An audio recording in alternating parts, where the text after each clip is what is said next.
asking myself, how do I fall short? Did I take God's words and contort them? Did I exploit him? I'm always hyper concerned. I'm always worried. There's something that I got wrong. And if I get it wrong, how am I a negative influence on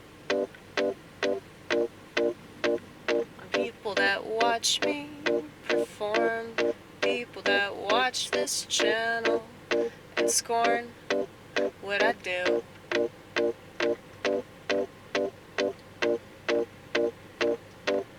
People that I work with, I know they can be kind of toxic, but they can't help it. They don't have Christ to direct them. And I'm reminded of that every 20 minutes. There's always something that happens to set me back on track. Remind me that I'm very lucky to have this. I'm very lucky to know that this option exists. So many people don't know this, yeah, they reject it. And even if you tell them to read the scripture, they're not gonna get nothing out of it. You gotta be in the right mindset. You gotta be open, you gotta be willing to understand it and amend your way of life. But many people balk whenever it's even suggested that there's something that they ought to change. Something in their life that needs to be rearranged to cater to their spiritual life.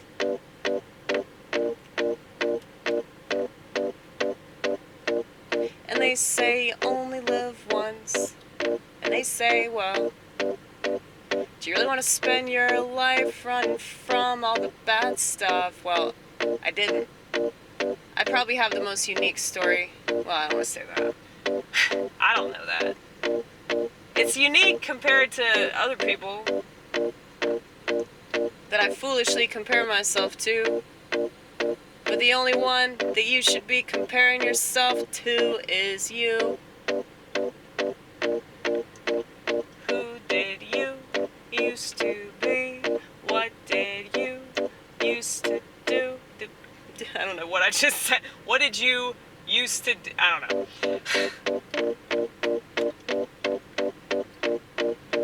There's a TV inside of my brain. The channels keep flipping on their own.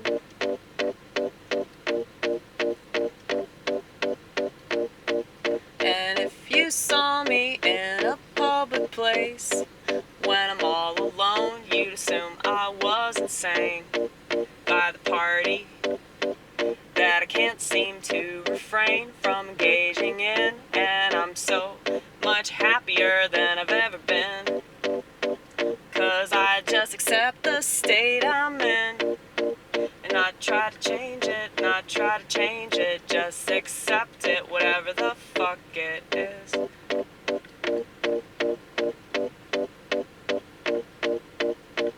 Maybe I'm not supposed to be happy, maybe I'm not supposed to be comfortable, maybe I'm supposed to be angry, sad, sad, sad, sad, sad. 'Cause I allowed myself to be sad, now I'm ecstatic. Well, not all the time, obviously.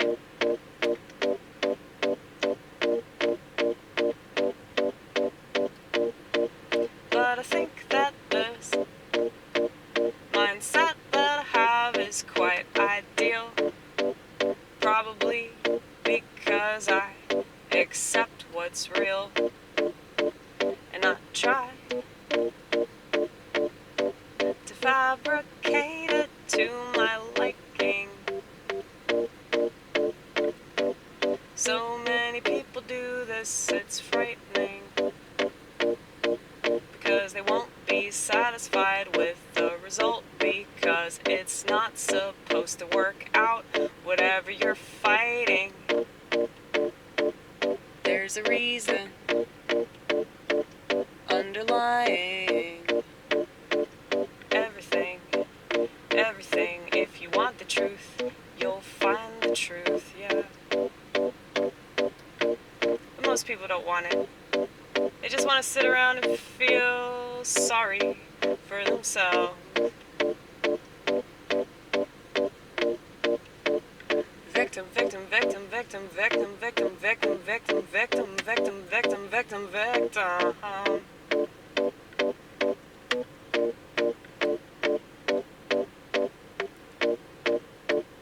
That's the mentality. That's everyone's reality. As long as they stay in this idea that the world owes them something.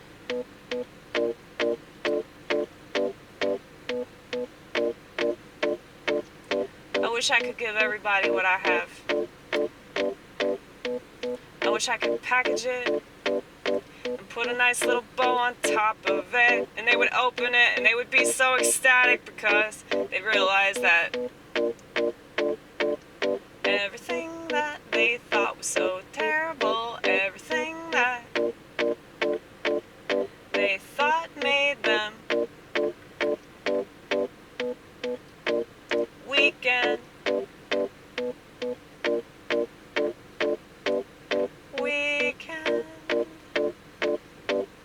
Miserable. Maybe it was worth something.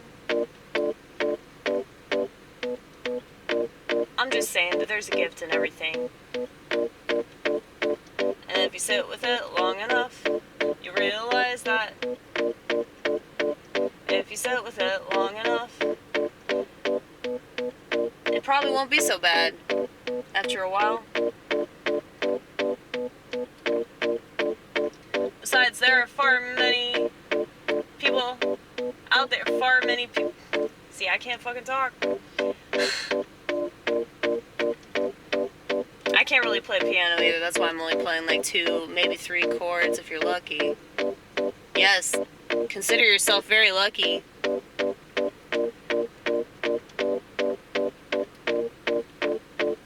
But yeah.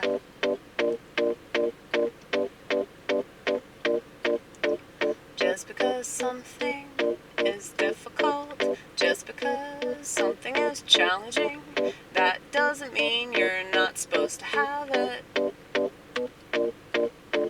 Just because you happen to be struggling, just because you don't want to deal with this thing or that thing, just deal with it anyway and shut up and stop whining. There you go.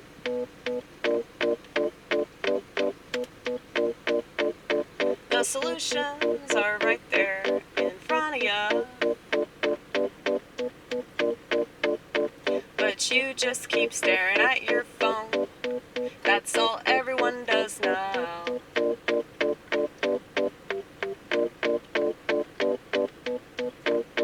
I look at my fellow human beings and I can't believe that I relate to them.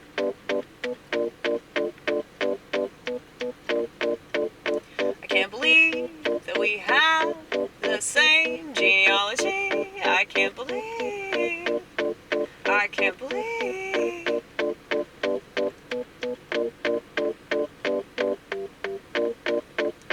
But this person next to me in another life, they could be just like me. It's really weird when you think about that.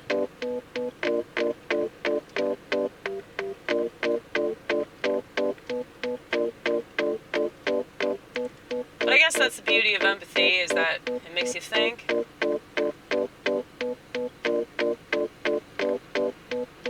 About how unimportant you really are. And you're just a teeny tiny dot in the massive picture that God is painting. And when you see that, I'm a tiny dot, and he's a tiny dot, and she's a tiny dot, and they're all tiny dots, and maybe God looks at us the same way. Hey.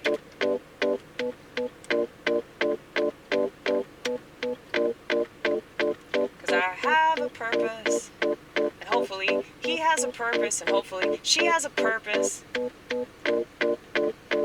I just pray that they find it.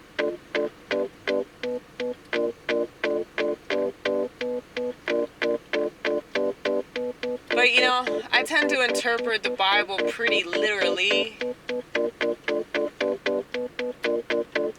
And though I know most people are sheep, and the stuff that they follow ain't good, whoever their shepherd is, they're up to no good. Jesus is the only good shepherd. Jesus is the only good shepherd. And I'd rather be in his flock than anywhere else.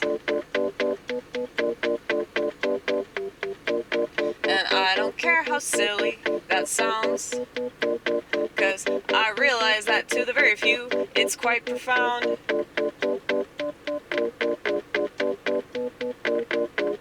Ooh.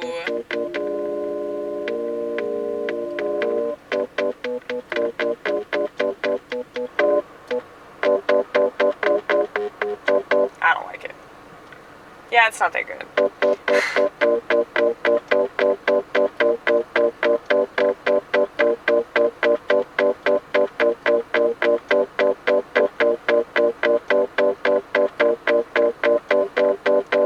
I think I'm just gonna stop there. Jesus' flock, though, yeah, is the best.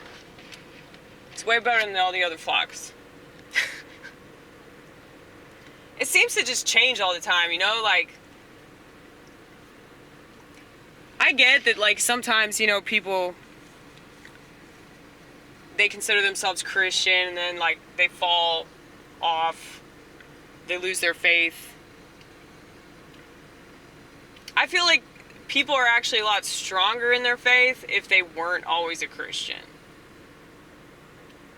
Mainly because, like, we know damn well that we do not deserve what is in that chalice, okay? We know that we are unworthy. So, that's why you're gonna get a way better testament from, like, somebody in prison that's killed a bunch of people than, you know, just some average run-of-the-mill Joe Schmo at a Methodist church, you know?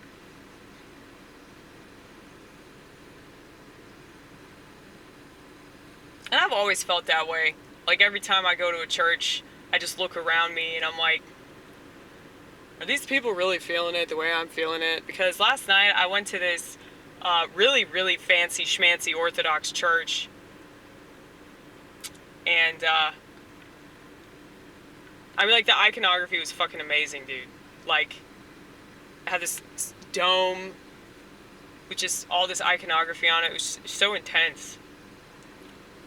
I was really intimidated when I first arrived. Because it's very, very formal, you know, very,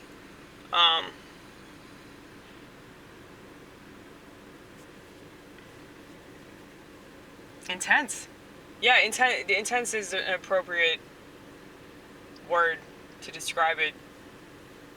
I'm sure it's like that in like a cathedral. I mean, I've been to cathedrals. They're pretty intense. I mean, like, just the amount of artwork and the amount of time and diligence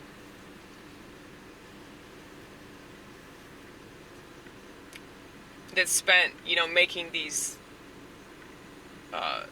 church buildings what they are. You know, I mean, it's not just a building, obviously, like, because I think about that, you know, whenever I pass, like, some,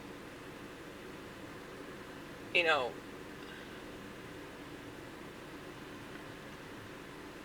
some regular ass church,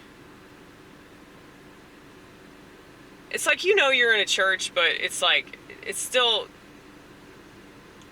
it's a completely different thing being in an apostolic church.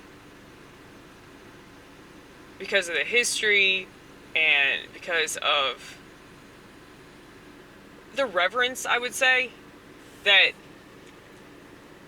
there just isn't that. Like, if you just go to a regular church, it's not like that. And I don't mean to, like, talk this up or anything, like,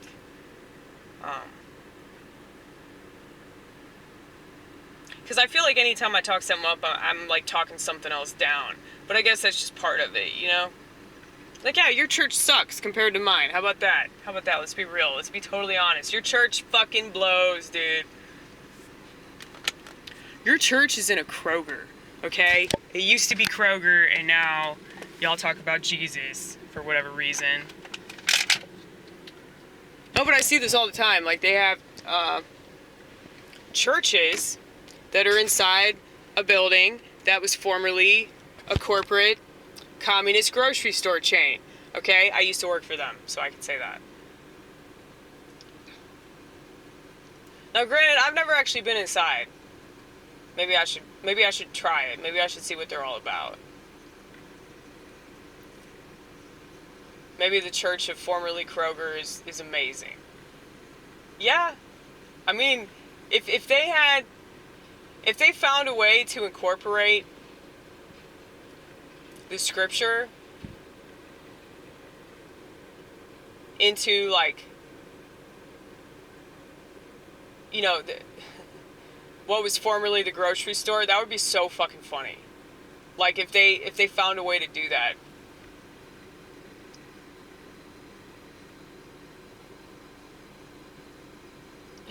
Like, if they didn't change anything about it, like, and it was still the same, but it's just like they replaced it with just, like, Jesus things.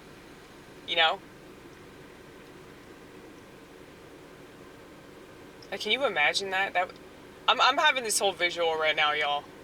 I know that there's a joke here somewhere, but I'm, like, trying to find it. It's really hard, though.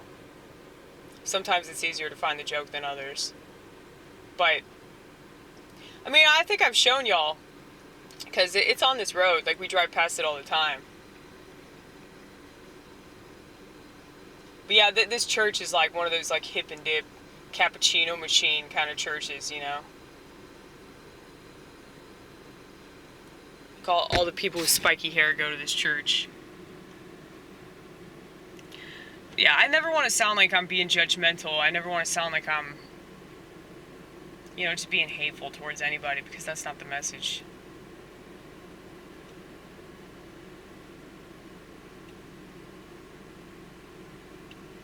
And as easy as it is to hate on certain things, I want to do it in a loving way. I want to be hateful lovingly. All things are possible with God, so that's going to be a future bit. How do we say really mean things in a really, really sweet honeycomb kind of way, you know? I want to be... Not to be deceiving, though, but just find a way to say it that would be the most constructive. Because I think people aren't really concerned about that. You know, when they make statements and they gossip about people. Is this necessary? Is this glorifying God? Am I doing His will? Would Jesus act this way? You know? I feel like if we all just ask ourselves these questions more often than we do, like, we'd be in a much different headspace. And we'd probably be blah blah blah. We'd probably blah blah.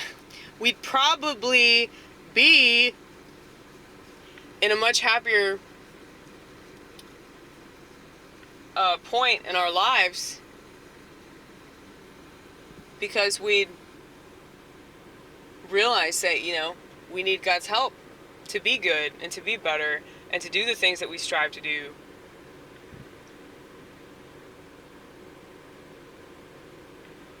But yeah, I mean,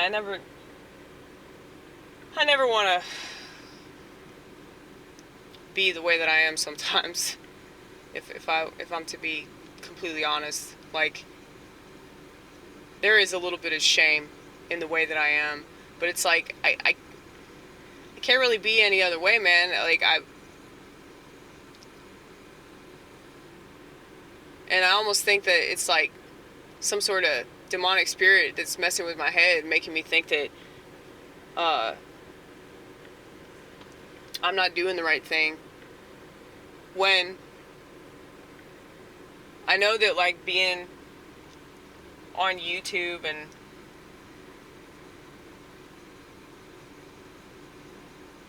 doing comedy and all that, it is like what I'm supposed to do creatively.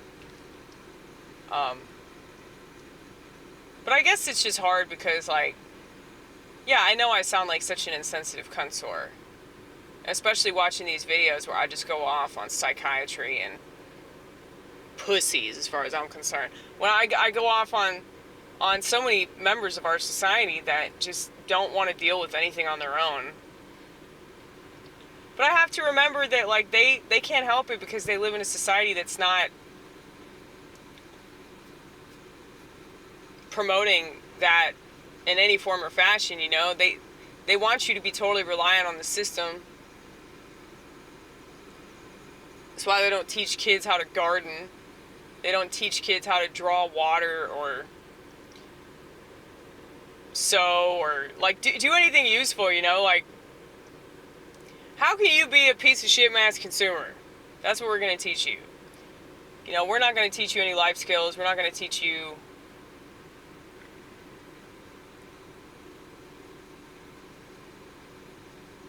how to hone whatever craft you have, how to channel this gift in an appropriate fashion. We're not going to teach you that.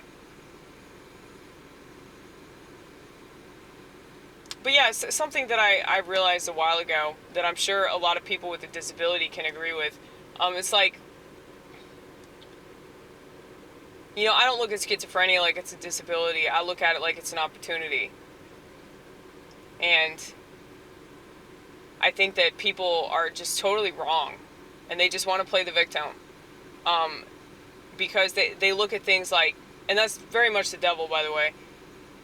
It's the devil convincing you that you're a victim for whatever reason. It's the devil convincing you, and it might not be the actual devil, it's one of his underlings, but yeah, they have you convinced that, like, you should just feel sorry for yourself because your life is hard sometimes, you know?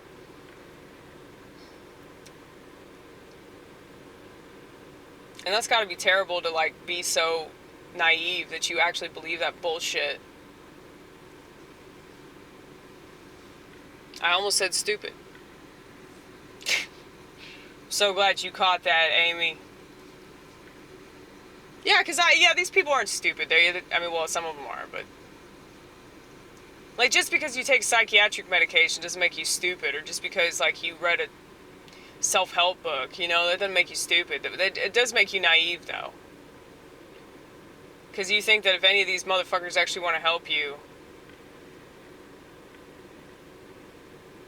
you're just brainwashed, man. You're just brainwashed to trust the system. That's all that is. But I'm sorry. I'm legit sorry if I am not helping people. I think that I am, but I also think that, like,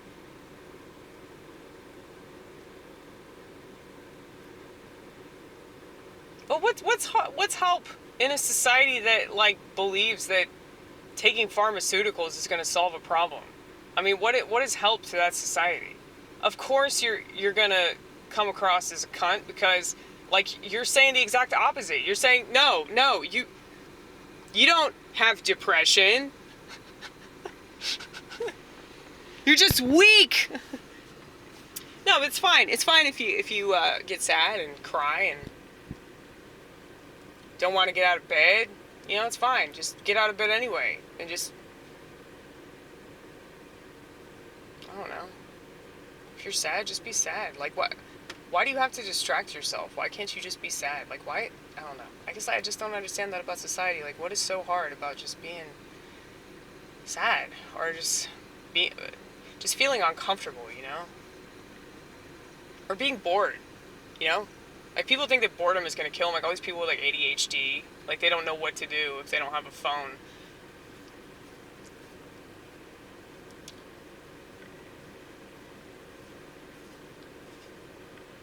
It's like, I get it. I mean, like, I have issues like that, too, but, I mean, it's not going to get any better because you're whining about it. I'll tell you that. It's not going to get better, and taking pills for it, it's just, you're just putting a Band-Aid on it, man. Grow up.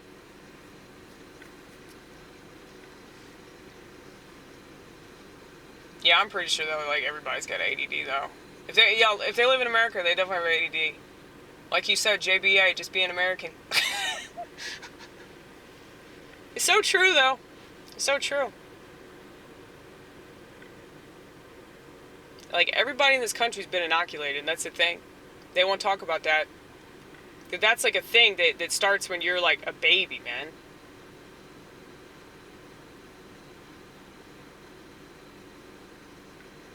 So, like, people really, like, underestimate how detrimental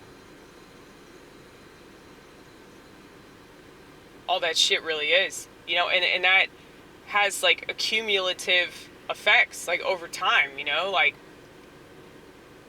and so people that don't take that into account, you know, they're obviously, like, not really that concerned about their life, you know, if they're not thinking about all the things that have happened to them. You know, you gotta dig, babies. You gotta dig. If you really want to know the truth, you gotta dig, and you gotta be open, and you gotta listen to people that you don't want to listen to, and you got to humble yourself. And it's depressing to think that, like, yeah, people just, oh, they're so above it. Well, yeah, they're so above it. That's why they trust pharmaceuticals, because they're so above it. Like, really, dude? Wow, you're such a good person because you just trust the CDC website. You're such a good person because you trust the likes of Bill Gates. Yes, you're a really good person. You care about people so much because you trust the science.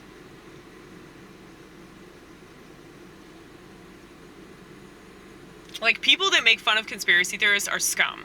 Like, they are the lowest rung. Like, Dante couldn't even write about the portion of hell where people that make fun of conspiracy theorists are going, okay? Just think about that. You're stupid for reading books. You're stupid for questioning society. You're stupid for not just believing what you're told all the time. You're so stupid. Just think about how pathetic somebody has to be to question the narrative that we've been told by a bunch of politicians and educators and child rapists. That's what it means to be a politician or an educator, is to rape children. That's what that means, okay?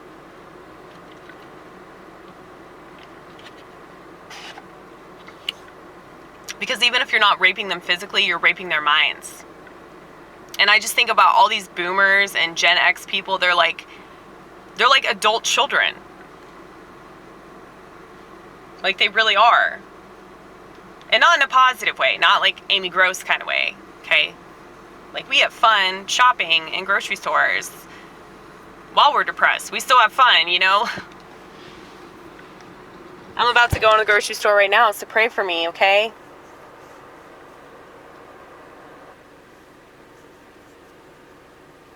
We do have options here in America that a lot of people don't have. I get that. I get that we're lucky for that. But that's really the only thing we're lucky for.